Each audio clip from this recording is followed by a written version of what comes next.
I am Mr. Bounce Back. Um, to right the ship, to get back in the win column after a devastating loss like the Gaethje fight. It just to do shit the right way, have a great training camp, really focus.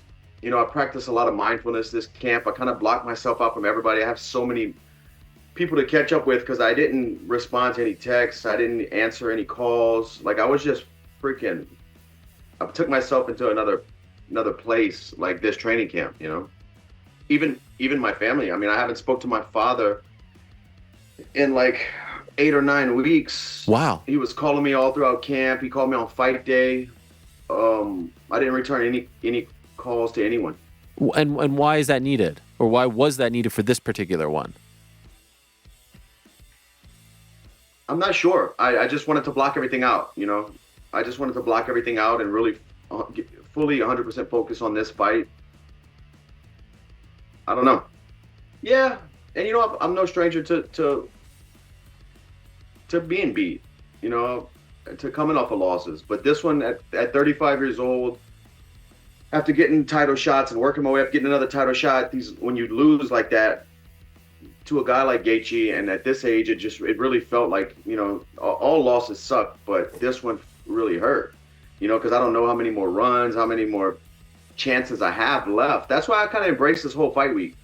Even in the tunnel before I walked out, this training camp, like I was just more grateful for everything because I really mean it. Like every time I do this could be the last time, and I just want to enjoy those feelings and those emotions. I was telling my wife before the fight, on fight day, like what a life, how grateful am I to be able to experience these emotions. I was looking at it like from a third person, like outside of myself, like I get to experience these things.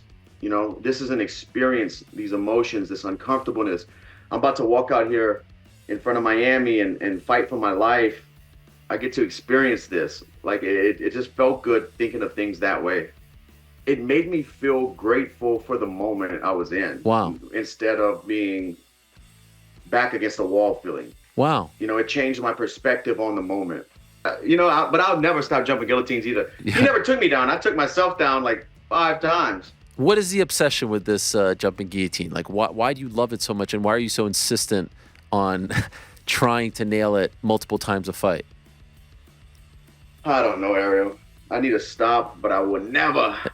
But what is it about it? Like, you just love the way it looks? Do you love the sensation? Do you hit it in practice? Why are you so adamant about it? Because Yeah, I hit it a lot. Do you? I hit it a lot. I put people unconscious. Fucking hell. Is this like a thing now? Never in a fight though. You have to nail it? Is this like a thing that just nags at you? Yeah, maybe I'll submit Islam with it. When did it first start, the obsession over this move? Probably a few years ago. Dude, don't be silly, jump the gilly. Yes. That's the motto. Feels like merch right there, by the way. I feel like that would sell very well. Might have to make a shirt. It just feels so good because no matter how much I prepare, I've said this over and over again, but it's the theater of the unknown. Like I think I'm better than this guy. I know I'm better than this guy. I know I worked hard. I did everything I needed to do to put myself in position. But I could have been on the other side of that. I could have been the one going down, man down. It could have been me. And that's like something I accept every time we walk out there. But that's what makes this such an experience, It looked like I was talking to Trump. I was talking to Dana. Oh, what'd you say? I said, hey, you want me to fight these young motherfuckers, huh? This is what happens. That's what I told him. I got to talk to Saint Denis a little bit before he walked out the octagon too. Oh. Because we didn't really get to talk fight week. It was, fight nerves and staring each other down and stuff like that. So I wanted to just shake his hand and talk to him. What'd you say to him? Told him to take care of himself, train smart. I said, if you want to do this, you'll be right back where you just were. But take care of yourself. As I get older and having fights like I had with Gaethje, I just think about what we do. Like I respect these guys and, their tenacity for chasing this dream. But like, this is bad for you, When you say take care of yourself, you have to be smart. Do you mean like take time off, don't rush back, things like that because of the long-term effects? Yeah, exactly. Yeah. And I never really thought about that stuff on the way up, but like as I get older and my daughter gets older and I take fights like these crazy ones that are, they're just not good for you. And we love this and we'll do it again and again and again. But like people, I saw a lot of comments like, this guy like takes stuff too serious, it's like looks too far. The people were talking shit about what I told Brad. Like a piece of me really does leave, a piece of BSD left in there, but that's the game we play. Like the first time I lost that way, I learned a lot. He's gonna find out a lot about himself.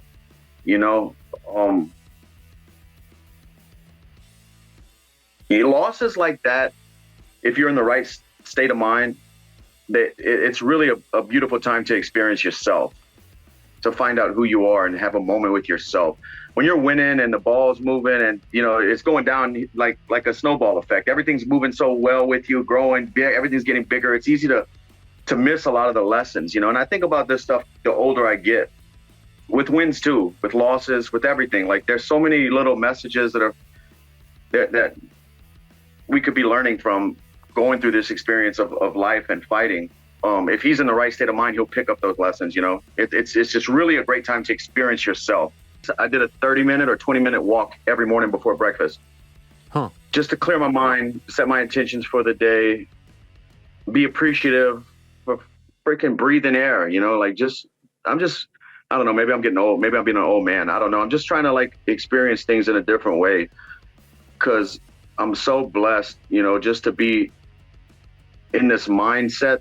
I don't know, it's tough. I don't want to keep harping on it or sound weird. I love it. But I'm just like, maybe I am getting older. I don't know. I just like really grateful for the experience of life, providing for my family, like every day, wake up, walk 30 minutes in my own thoughts, get away from electronics, and just, give gratitude, because what a journey, man. After the Gaethje fight, man, I went through some the world doesn't know, or people don't know, people close to me know, I went through some real mental struggles, man. Like I was going through some stuff. And that's really when I started really practicing mindfulness and setting my intentions and just trying to be grateful for every day. How bad did it get? Really bad. Really bad. To like worse than it's ever been? Yeah. Oh yeah. And how did you get out of that? By doing these things. Did someone help you, or did you figure it out on your own? A lot of people helped me. Okay. My friends, my business partners here in Louisiana, but my wife really, dude, I'm just very thankful for her. Was it to the point where you thought you might not fight again? Yeah. Or worse than that? A couple of times. Yeah, worse, man. Shit, man. I try to like to look at things a little bit different.